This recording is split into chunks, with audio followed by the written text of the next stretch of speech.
Today on Bridge City News, the Alberta government has announced it is canceling a partnership with the Alberta Teachers Association on provincial curriculum development.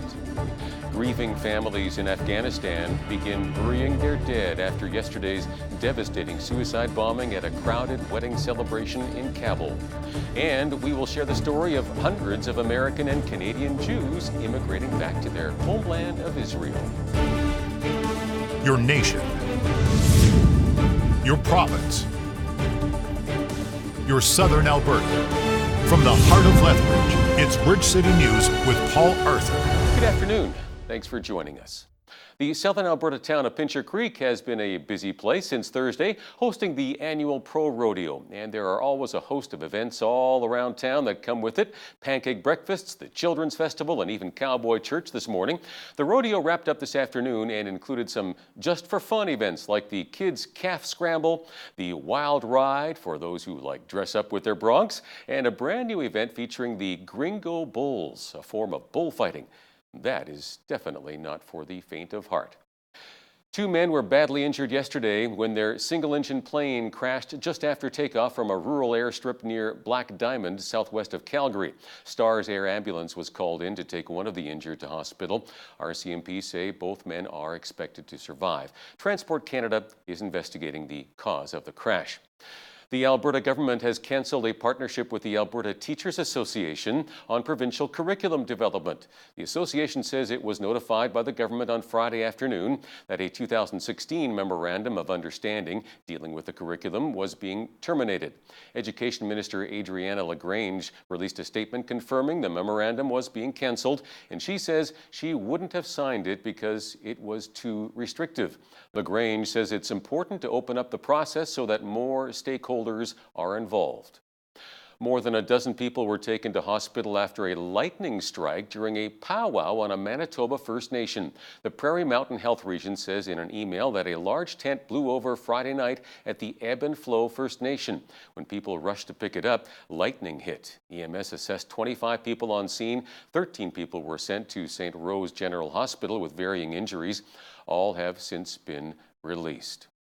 Amid the ongoing mass protests in Hong Kong, two opposing camps faced each other in Vancouver this weekend, where they traded chants such as One China from the side bearing Chinese flags and Two Systems from the group rallying in solidarity with pro-democracy protesters in Hong Kong. Some pro-democracy protesters wore eye patches stained with fake blood, a reference to a young woman who may be blind after allegedly being struck by a beanbag round fired by Hong Kong police last weekend. Public Safety Minister Ralph Goodale's office says Canada is disappointed that the British government is revoking the citizenship of a British-Canadian man imprisoned in Syria. Jack Letts was dubbed Jihadi Jack by the British media. He has spent the past 2 years in a Kurdish prison after traveling to Syria to support the Islamic State group. However, Goodale's office says there is no legal obligation to facilitate his return to Canada. The Islamic State group's affiliate in Afghanistan has claimed responsibility for yesterday's suicide bombing at a crowded wedding hall in Kabul filled with dancing children and adults. 63 people were killed and 182 wounded, making this the deadliest attack in the capital this year. Stunned families are burying the dead today, some digging with their bare hands. The president has declared a national day of mourning one day before the 100th anniversary of Afghanistan's Independence Day on Monday. The British Cabinet Office isn't commenting on a secret government document published in the Sunday Times warning of a serious disruption if the UK leaves the European Union without a trade deal. The documents say there would be significant disruptions to the supply of drugs and medicine, a decrease in the availability of fresh food, and even potential fresh water shortages due to possible interruptions of imported water treatment chemicals. Officials warn that up to 85% of trucks would not be ready for French customs by October 31st, causing lines that could stretch out for days. Food company Suscrainable is part of the growing industry that turns spent grain into consumables for people and animals. Suscrainable president and co-founder Mark Wandler explains how his baked goods are a good source of fiber with these sweet but healthy products made from beer brewing waste. With the increasing amount of microbreweries that have popped up, they have nowhere to send their spent grain. They actually have to pay to get rid of it. So it's an interesting problem that's posed for the microbreweries, and I come from a healthcare background and realize the health potential of what was actually being thrown away. My background is as an exercise physiologist, so I worked with a lot of clients with diabetes, metabolic conditions, and stuff like that. And a big problem is the amount of sugar in their diet, but it's also a lot of it is how much fiber is lacking from their diets. So if you look at the Diabetes Association, right now they're having a big push on increasing fiber in people's diets. So we saw this as an immediate thing, is the product has all the sugar taken out of it to make beer, and all the fiber and protein is actually what's left behind. So we thought if we can incorporate that back into people's diets, baked goods is kind of one of those easy ways. There's actually a couple clients that I worked with back in Alberta with Alberta Health Services that they said, they're like, oh, I really love cookies and stuff like that. So I got the initial idea to do cookies and a banana bread with it. We started in South Granville at the Bean Around the World location there. They had some extra kitchen space, their baked goods section, they were trying to revamp it, and Angela worked next door as the restaurant manager. So she asked if they would be open and willing to try having this product. We started selling out of there, getting more attention. We validated kind of the market by introducing it there, and then we've moved into NADA and then selling out of farmers markets to gain more awareness of our brand and what we do. Baked goods is how we market it because we can actually put it in people's hands, they can taste it, and we can get that feedback here and there. We hired a baker within the last month. He's learning our current product line and then evolving it. People can then create their own stuff and mix. Baking's on the rise and people doing their home baking. So we just want more of that. Nearly 250 new immigrants arrived in the land of Israel this week. As CBN's Chris Mitchell reports from David Ben-Gurion Airport, many see their arrival as a prophetic fulfillment when God said he would gather his people to the promised land from the four corners of the world.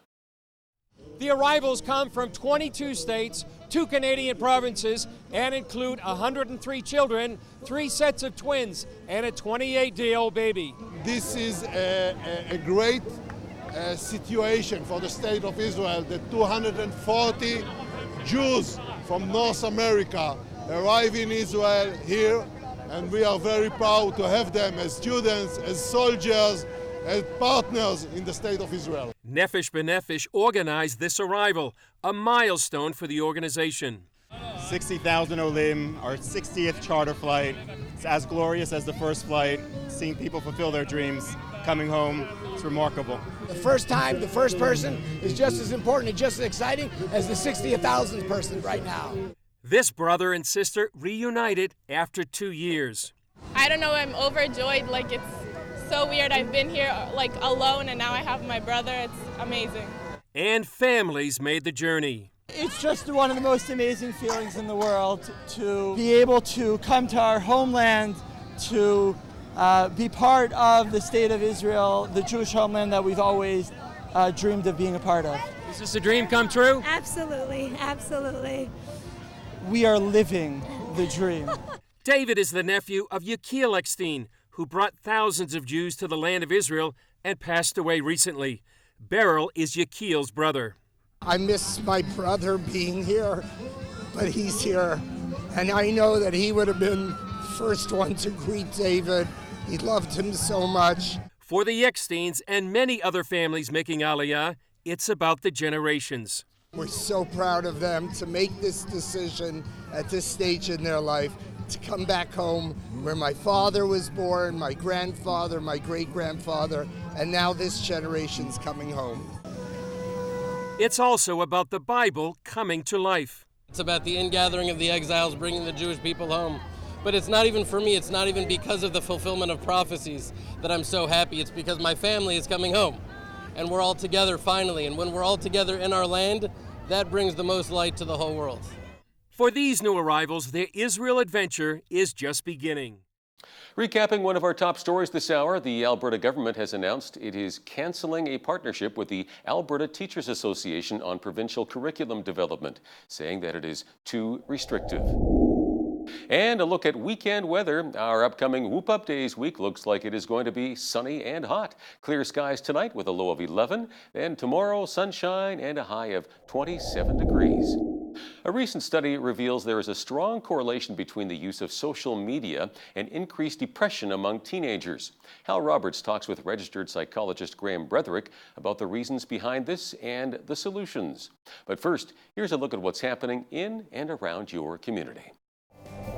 Here's your Bridge City News community calendar. Southern Alberta Men's Ministry is hosting a barbecue and games day for men in the Lethbridge area on Saturday, August 24th at the John Martin Picnic Area in Pavan Park, beginning at 4 p.m. Enjoy an afternoon of hilarious fun and delicious food. Then hear an inspiring message from Jerry Pullman. Tickets are 2 for $10.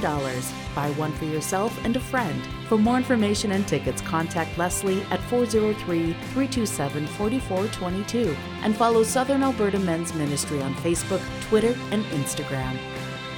Devil's Coulee Dinosaur and Heritage Museum, located in Warner, Alberta, is now open until September 2nd. Take a tour of the Dinosaur Gallery, heritage exhibits, and military displays. Visit Charlie the Baby Dinosaur and see an actual nesting site. For more information, visit devilcoulee.com. And that's your Bridge City News community calendar.